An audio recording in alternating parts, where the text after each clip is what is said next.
Welcome to today's webinar, Tech Spotlight, Geothermal in Dense Urban Areas. My name is Miranda Wright. I'm the Senior Program Manager at Illinois Green Alliance.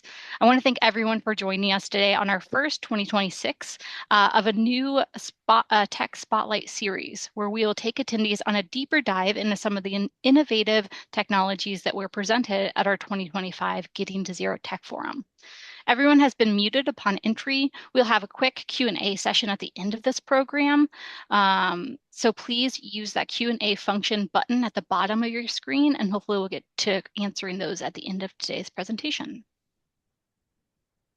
For those of you who are joining us for the first time, Illinois Green Alliance is a membership-driven nonprofit that advances sustainability in the built environment to ensure greener and healthier communities across the state. Our members represent every sector in the building industry, from architects and engineers to building owners and construction professionals. You can learn more about membership, check out our upcoming events, and learn how to get involved by visiting our website. The link will be in the chat. And before we get started, I want to thank our incredible sustaining sponsors for their commitment to our mission. A special thank you to our gold level sponsors, ComEd, USGBC, and Sloan.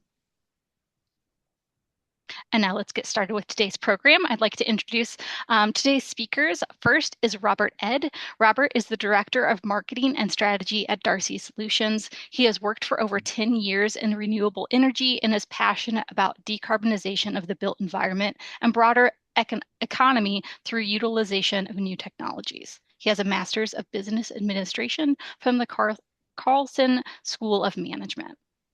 And then second, we have Kevin McHugh, is president of Windy City Representatives and managing partner of Windy City Ventures, where he has helped lead the firm's growth into one of Midwest's leading HVAC and building systems representatives. With more than 30 years of industry experience, he brings a unique blend of technical expertise, general management, and business strategy, and proven leadership to clients and partners across the region. Remember, we'll have that Q&A session at the end of this program. So again, use that function at the bottom of your screen. And with that, I will pass it off to Kevin. Miranda, thanks so much. And thanks for the Alliance to give us an opportunity again to join and share some pretty exciting technology that's out there. And as Miranda mentioned, we're the local engineering partner in the Chicago, Illinois, and Indiana area. And we're excited to be partnered with Robert and the Darcy team with a really great technology. And I'll turn that over to Robert. We'll go from there. Okay, thank you very much, Kevin. I'm going to share my screen and then we'll get started. Okay, so thank you very much to the Illinois Green Alliance as well as Windy City reps for hosting us. I'm going to just double checking. Can you all see my screen right now? Yes. Okay, great. I'm going to talk a little bit relatively quickly about geothermal, and then we'll get into Darcy technology. We'll start off with geothermal. Generally speaking, not a lot of people are that familiar with geothermal because it's a relatively small amount of the commercial and industrial projects used for heating and cooling. So on this slide, there are three different categories of geothermal we wanted to speak with pretty quickly here. The first one being U-bend vertical borings. They're a 4-inch diameter boring. They're the most common type of geothermal. And usually you're going somewhere between 100 to 800 feet in depth. You're going to get around a ton to a ton and a half worth of thermal capacity from that boring. And it's, again, the most common type of technology you're going to see in this space. Typically, you're going to build the bore field to meet the thermal capacity of the building, and that will require having about 15 to 25 feet in a radial pattern between these borings to be able to accommodate the capacity you need. That can add up to a fair amount of space, which is one of the reasons that it can be challenging to actually use this type of technology in a dense urban environment, as is the title of this webinar. You'll see it a lot in residential settings as well as commercial settings. And generally speaking, it's a great technology, but because it hasn't really been utilized as often as other types of technologies, there's just not as many folks that know how to engineer and construct those systems as other types of HVAC units. The secondary column there is a different type of groundwater-enabled system where you actually pump water up out of the ground. which is why it's called pump and re-inject. You'll take the water from the well that you're initially pulling it from, put it through a plate and frame heat exchanger within a mechanical room, and then re-inject it back into the same aquifer some 500 feet away. This is a really great technology to be able to produce a lot of energy because really the only constraint is the amount of groundwater that you can capture and then the space of the mechanical room to be able to do thermal exchange. Very powerful technology, going to be somewhat contingent on the geology that you work within, as is the next category. There's different design trade-offs for pump and re-inject in terms of needing to have multiple re-injection wells. Quite often the geology that you're pulling that water from might not necessarily be as conducive to reinjection as it is to simply pulling the water up out of the ground, which means you're going to have multiple reinjection wells. And so being able to design engineer a solution that's going to fit with the specific geology is probably even more challenging than that first category of geothermal. And then finally, you've got Darcy wells, which really are a combination of those two things. What we do is build a municipal grade water well, and then at the bottom of that water well, place a heat exchanger and a submersible pump to push water across it continuously throughout the year. And then we couple that with a closed loop back to the building. So we're constantly using that closed loop to deliver new thermal capacity to the building, which is then connected to the applied equipment on the inside. And so we're able to produce a lot of energy, much like that pump and re-inject type of system, while using a closed loop to deliver it. And that allows us to have a very small footprint while still producing a lot of energy simultaneously. And we'll get a little bit more in depth about what that technology looks like after the next few slides. This is what the systems actually look like. It's really important that we detail that. The wellheads that you see here are typically 18 to 24 inches above grade. The reason that that's the case is because you're avoiding any type of flooding event, and all water wells are overseen by a authority having jurisdiction depending on the state that you're working within. We are often permitted as water wells. This project in particular is at the University of Minnesota in Minneapolis at their offsite collection facility. This was a new construction for an existing facility that wanted to migrate as it needed more space.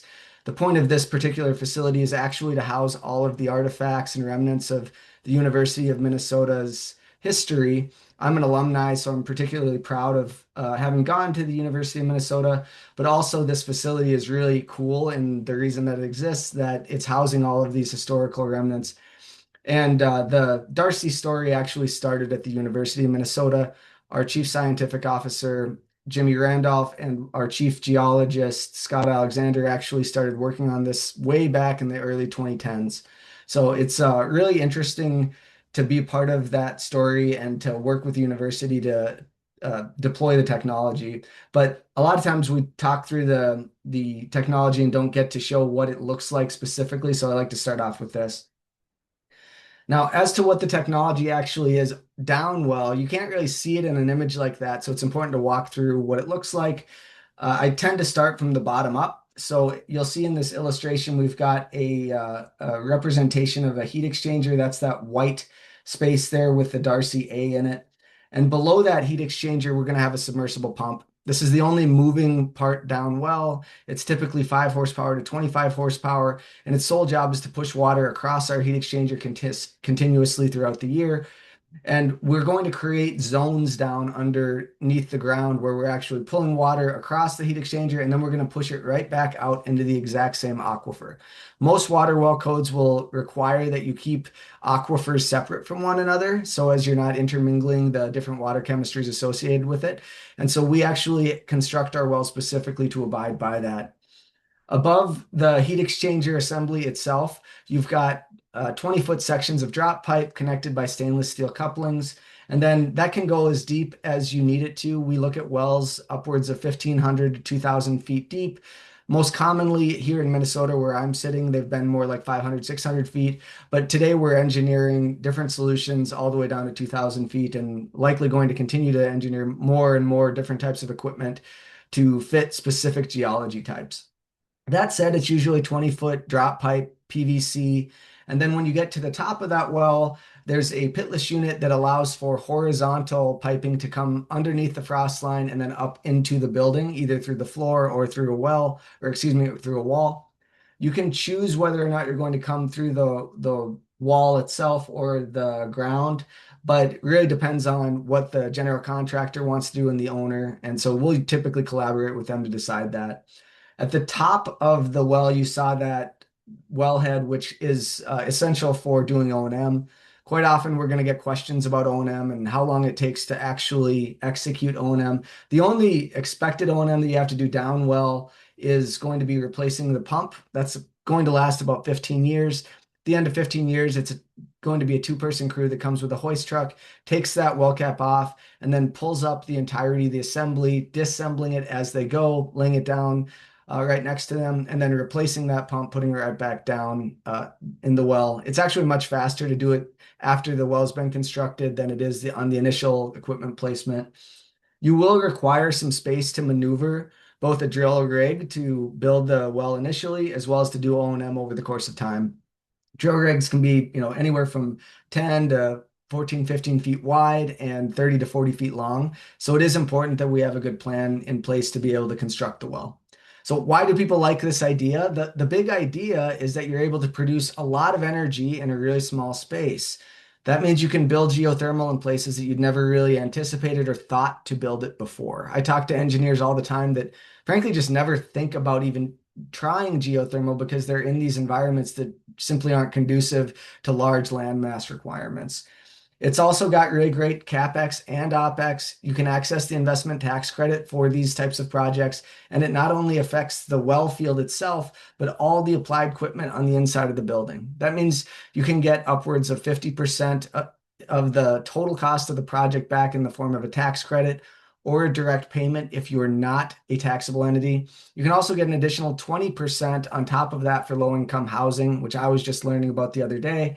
There's a lot of really great reasons to use geothermal, but that financially is the biggest one. All that applied equipment on the inside of the building, you're getting a very steep discount for that you otherwise wouldn't.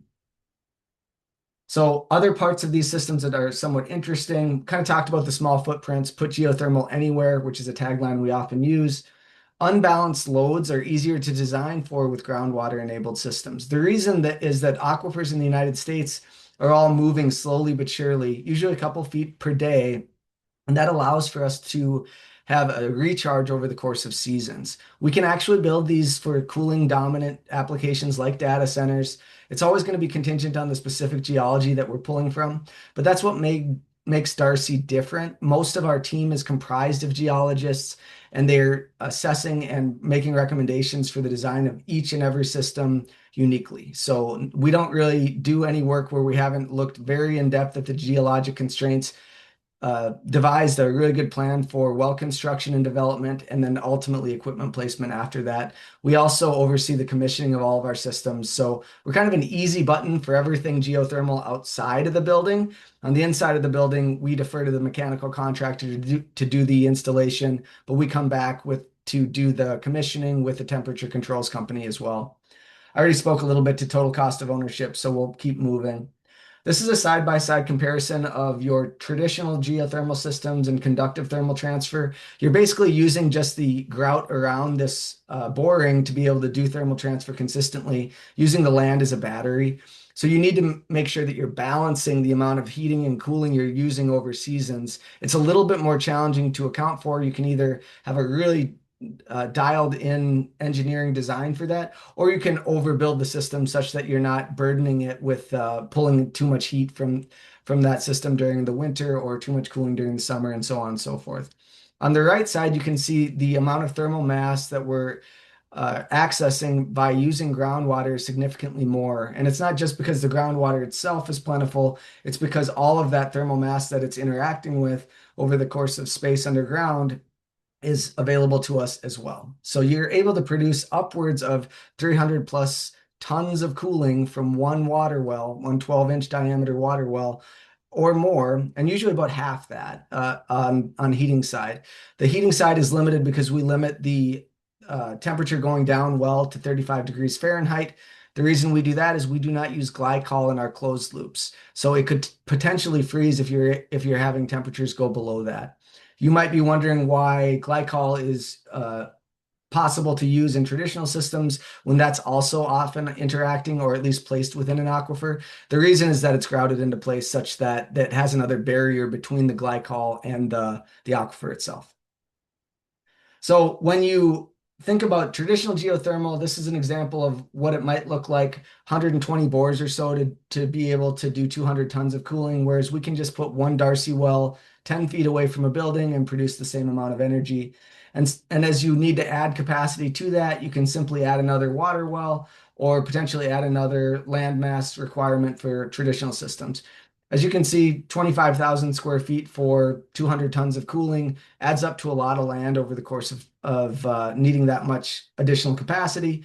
We can place these wells wherever the customer prefers, but generally speaking, we try to collaborate with them on what their preferences are from a building operation standpoint, as well as which way groundwater is flowing. You don't want these types of wells to be in series. You want them to be in parallel such that you're not diminishing any of the thermal capacity that's available to the system as a whole. Darcy has been evolving our technology pretty rapidly in the last few years. We're currently on the 8th iteration of our heat exchanger. We're currently only using the 8th version and the 7th version, and we're seeing very significant expansions of thermal capacity based on that.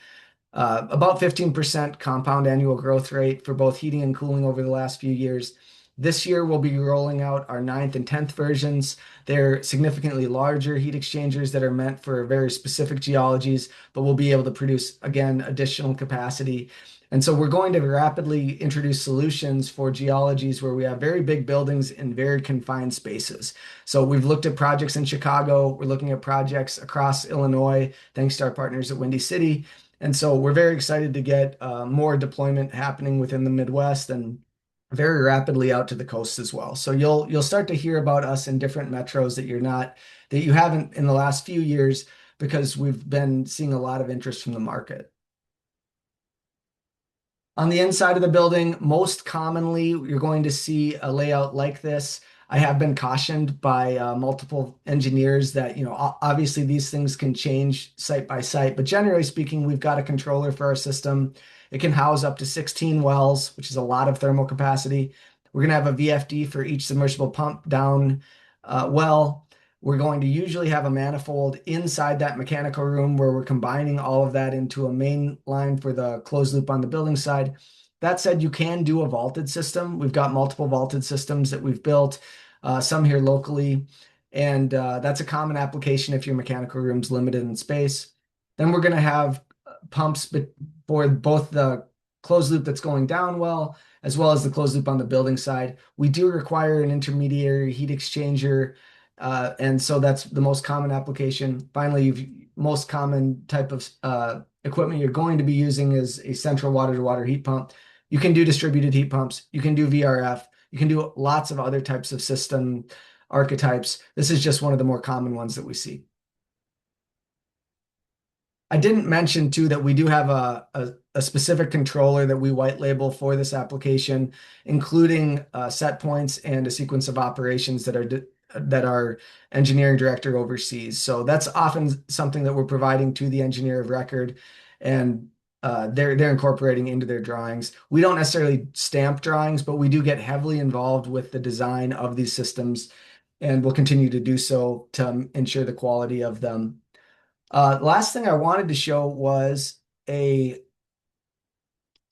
see here. I might have to reshare another one. I'm going to share our website. Sorry about that if I had any technical snafus. So if you want to learn more about the system, you can just go to darcysolutions.com. There's a lot of more information on the technology itself, but you can also click around and learn about specific projects, which is probably the most important element to me. You can go learn where we've deployed this technology. Today, we have about 65 projects that we've either built, are building, or are contracted to be built. We've only got about 20 of those loaded on the website today. And so my goal is to get more media and more data associated with these projects to give engineers good understanding of what that looks like. We also run into a lot of questions for case studies. So if you come here, you can find some different case studies we have associated with different projects. Here's that University of Minnesota project that we talked about. Here's another one you can click on with the Anoka County Emergency Communications Facility. This was a greenfield build as well, and a very cool facility. And then if you scroll down, you can see overall size of the system, and then potentially download a case study if you'd like to learn a little bit more. If you want to understand how to build these systems, we provide a proven process of what the company does over the course of project development. It's very common to get a lot of questions on how to build geothermal. Again, not that many folks have actually built these types of systems before. And so understanding what's required from them, as well as what Darcy does to both initiate, permit, design, and construct these systems is included on this page. We'll have a little bit more about our background and any news on the company if you're interested in learning that. And then most importantly, at least in my esteem, if you want to set up a lunch and learn, you can click this contact us button. And if you have a project, the main service that we provide to the market is to do free geologic assessments. I didn't really talk about this, but Darcy doesn't really charge for any of our services up until the point that we're building a system for you. We oversee test wells, we oversee geologic evaluations, but we do that all at risk for our customers. And to get started, all you really need to do is fill out this web page here. It takes about 30 seconds. That said, generally speaking, if you're in Illinois, I'm just going to take that information, add it to our CRM system, and then immediately reach back out to Kevin and Windy City representatives to have them start to shepherd that process. So although we'd love to hear from you directly, we'll be getting them involved very quickly in that process as soon as we hear back from you. Okay, I went pretty quickly because I knew I had to go very quickly. So I'll pause now and we can jump into Q&A or anything else that the group here wants to talk through. Robert, thank you so much. That was great. And I'm so excited that we were able to give you more than 5 minutes to talk through all these things. And also specifically seeing that website and hearing that you have it set up to answer the permitting questions and things like that. That is amazing as a good place for people to start. So we have a few questions in the Q&A that I'll throw at you and then some in the notes as well. So at the top, any concern of snow cover that may be higher than that wellhead at times during the winter? Not specifically for the wellhead itself. Generally, that can be an operational concern. We see it a lot up here in Minnesota, but the well code is set up such that you're not going to have any problems with the snow cover as it relates to melt or anything like that. The thing that I run into a lot with high schools and other organizations is snow removal and just making their site accessible. And so keeping it clearly marked, if you were to, let's say you were on the East Coast and you saw 2 feet of snow in the last week, you'd probably want to have some thought process on making sure that it's clearly marked if you were going through with snow removal equipment, that sort of thing. That makes sense. Um, Generally speaking, what percent of the cost of the system would the drilling be compared to the equipment and installation cost? And then they have 250 feet deep wells could be assumed for this question. Yeah, that's a really good question. And I don't have a precise answer, but I can say that drilling is always the primary driver of cost. And it's a double-edged sword in that it does cost, more upfront to build these wells. But once the well is actually built, they can last 50 to 100 plus years, and you can actually replace the equipment inside of them fairly easily. As I said, it only takes about a day to replace a pump. And if you were to use a new heat exchanger that we rolled out in 2 decades, it'd probably be much more effective and efficient. But the well itself is the most capital intensive element of it. So although I couldn't tell you specific percentage wise, like what the different element of it costs, if you were to replace that system, it would be significantly less expensive than building it from the ground up, if that makes sense. And a little bit more context there too. And generally speaking, if if someone is committed to going geothermal, whether traditional or the system we've just described, generally speaking, your turnkey capex for equipment, drilling, engineering, everything is, generally speaking, will probably have a lower price point than traditional geothermal, just for the geothermal piece. So Great. Have you been able to install these wells in easements? These wells could be valuable adds to sewer and water systems already found in easements. That's a good question that I don't know if I have an answer for. I'd have to go back to check with the team to understand if that's the case. Nothing comes to mind, so I'm uncertain. How does the Darcy system compare to a pump and re-inject system when it comes to permitting? I know some AHJs are hesitant with the PNR system to do the injection piece, but the Darcy system seems to avoid this issue. Yeah, it can. It's really state by state. So, for instance, in Illinois, we work with the Department of Health. Minnesota is the same. In Wisconsin, Indiana, they're both the DNR. And the reason is when you appropriate water from an aquifer, you have to get an appropriations permit, and that can be overseen by a different group. So you've got these natural resource AHJs, and then you've got public health resource AHJs. And so we just work with whoever it is the HJ is that permits us. Generally, though, you're right, we can oftentimes not necessarily be permitted in the same way a pump and re-inject system is.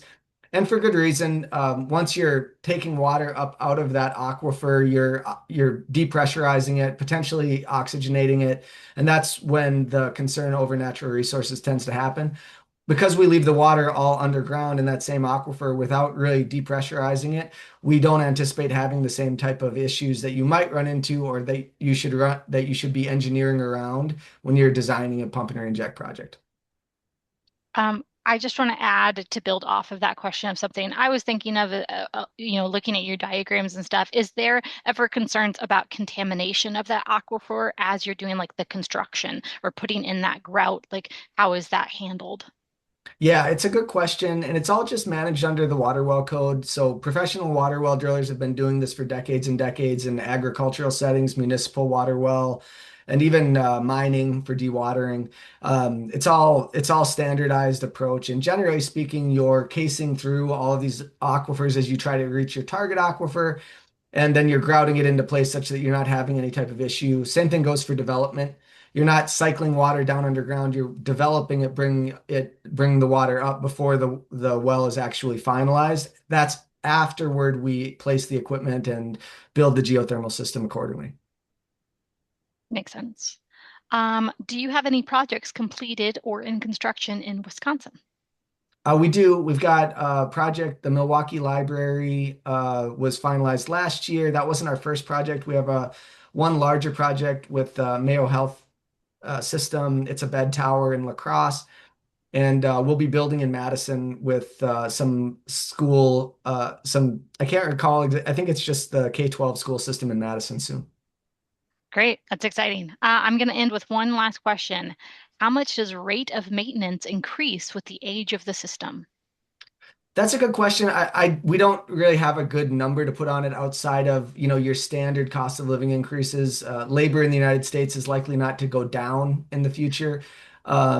Equipment itself is probably a standardized growth rate, excuse me. So I would look at it like I would look at other types of growth rates associated with HVAC systems and apply a similar approach to that. Great. Thank you so much. I love that we opened this Q&A session with two questions and then it just really exploded. So I'm glad people are excited and want to know more from you all and that you have a website that's ready to answer some of those questions as well.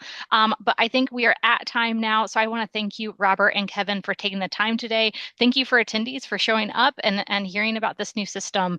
And we're excited to see more of it happening in Illinois. So thank you all so much. Have a great day. So, Miranda, I don't know if we're shut off the chat. Can we answer those chat questions later? Yes, yes.